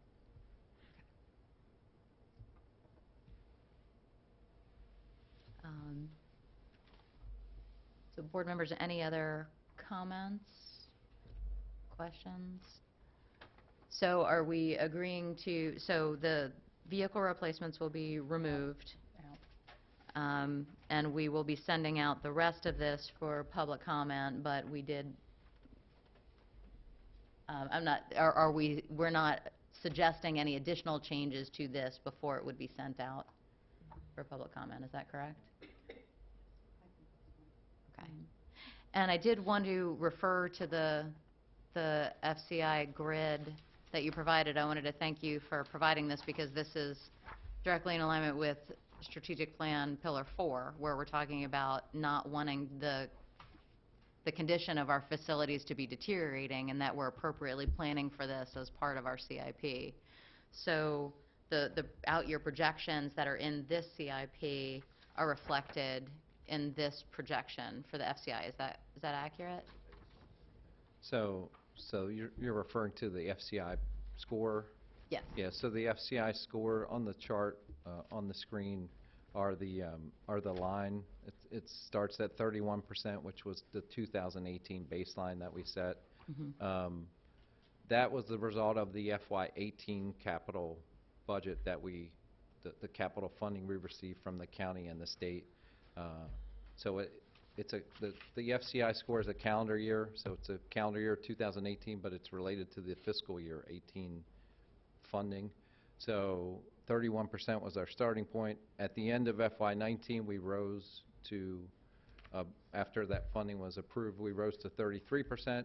And actually, based on the adopted FY20 and the state funding for FY20, we will be going to 37%. In school dude, everything turns over in January. So we'll be at 37% in January based on the funding we received. And then beginning in FY21, which this request is the 6-year request before you starts, we would, the black dots show that we'd be dropping for a few years before, by the end of the 6-year cycle, be back to 37%. So basically, the 6-year CIP request in front of you would keep us where we already currently are. With a slight decline, there's a dip in that period. With the two large projects, Career and Tech and East Middle, because of the size of the investment in 21 and 22, we would drop, the FCI would actually drop. It starts to creep back up in the out years because the out years don't have those large projects, those large amount of funding built into it. I think this really does help us plan longer term, though, for the capital projects and making sure that we're not letting the overall condition of the facilities deteriorate, given the amount of money that we have available from the Yeah, and we were warned just the other day, the state is potentially cutting 6% off of capital improvement budgets, which would be 12% to us. I mean, our portion, plus that would be a 12% increase in costs. So I don't know where that's coming, how far it's going, but is that right, John? There's a proposal from staff at the Interagency Commission on School Construction, actually tomorrow at their meeting, to consider changes in the cost share percentage. I'll be down there with Ray testifying on behalf of Dr. Lockard and the board, opposing that and stating our rationale for why we believe that should be held harmless, as it was in 2017, I think, the last time they considered it. But actually, 2017 and 2018. That would cut us, if that happens, 6% coming from the state back, and that also then was actually a 12% when you get into it, right? Because our portion plus that. So for Carroll County, the state percent of participation today. It's 59%. The 52. proposal Goes to 53, would go from 59 to 56 to 53, Yeah. yes, sir. Over That 2 fiscal years. could have some major impact on some of this. Okay, well, see what happens. Right, well, we'll report back on how it goes tomorrow. Is that something that we need to keep on the list of topics? So we have our meeting with the delegates next month, right? I mean, that, I would imagine that that's going to be It's a big topic. a topic of conversation with them. It certainly can be, if an avenue that you wanted to approach it would be through legislation or just in general conversation as well. I can tell you I've had extensive conversations with Delegate Krebs over the last 2 or 3 days on this, so she's well aware and well versed. It's not, I guess we should say this for everyone's sake, it's not at all interesting or unusual that they're looking at it. They are supposed to look at it periodically over, historically over every 3 years, under a recent law every 2 years. They don't always look at it, and they don't always change it when they look at it. So I think Bill was correcting me. I think they looked at it in 2017 and left the, held counties like us harmless, and they discussed it last year and then didn't take any action on it as well.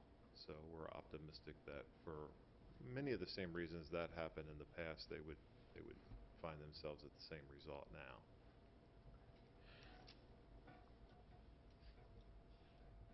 Definitely bring it up with your delegation when you have the meeting. It's, even though they might not have any influence over it, the state budget's being prepared, and it will be given to the delegation, but they may not have the power to change it.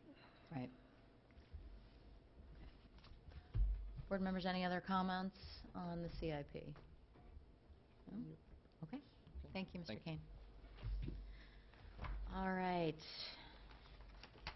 And last but not least, item 8D, the proposed legislative statements.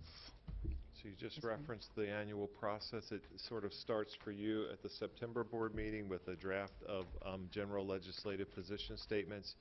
You use these to have an informed discussion with your delegation, that you have a scheduled meeting with the Carroll delegation. I think the date is well, there it is. The date is November 6th. And then these statements would return to you for your action at your November business meeting. They're not substantial changes to past years, and in the interest of the hour, I'll just say that in general they deal with local control of educational policy. They deal with maximizing state funding in both the operating and capital budgets. There is one specific local bill proposal at the very bottom, Brenda, if you wouldn't mind. You don't always have a local bill request. In some years you do. We have a unique set of employees. We have 4 individuals who are in a position that we call the JROTC instructor, and they're sort of like teachers in how they go about their job. They teach kids, they instruct kids, but what they don't have is a certificate like other teachers do, issued by the Maryland State Department of Ed. And this came up over the course of the last year, that these people's position, it's not about the individual, it's about a position in the school system, that these positions weren't designated in an employee group. And by law, unless you're going to approve them earlier in the night as part of a bargaining process, which you're not, they really need to belong to a bargaining unit by law, not the people, but the position. And so we looked at it, we looked at some things that other counties have done. Several counties, and I don't have the list with me and my laptop battery died, but there are several counties who have already undertaken what we're suggesting you do here, and seek a statutory change to include the JROTC instructor position in CCEA, even though MSDE doesn't have a specific certificate for that. Is Aaron still here? We've had some conversations with Aaron Yeagley and Sean McKillop, the 2 UNISERV directors, because they have an interest and a stake in that conversation, and I think they're on board with this as well. And there are, and I don't know if Aaron can give me the number or not, I'm not trying to put you on the spot, but there are several other counties, I want to say around 5, 4 or 5. I know a couple of them off the top of my head. I think the city couple of counties in southern Maryland, and I think even Garrett, for some reason, I'm pretty sure that's the case, have addressed this situation in this way in the past. So it's a matter of needing a statutory provision to put this position in the unit where we think it's the best fit. Not only have other counties already done this, you have a provision in state law already that includes registered nurses in CCEA, and so this would be similar to that.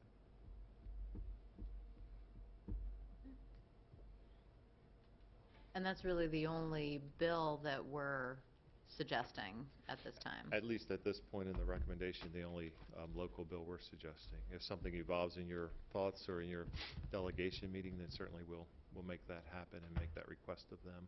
Okay. And the delegate meeting, so November 6th, I believe, yes. that still gives us plenty of time to have the discussions with them and get that process started. Sure. Right. Yeah, we could revise these pretty quickly.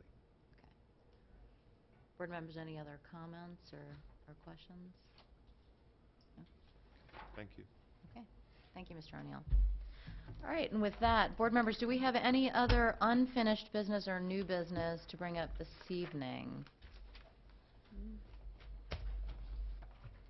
Not seeing any cards? Okay, so then at 2:30 p.m. on Wednesday, September 18th, we have a work session entitled Follow-Up on the East Middle Discussion here in the boardroom at 125 North Court Street, Westminster.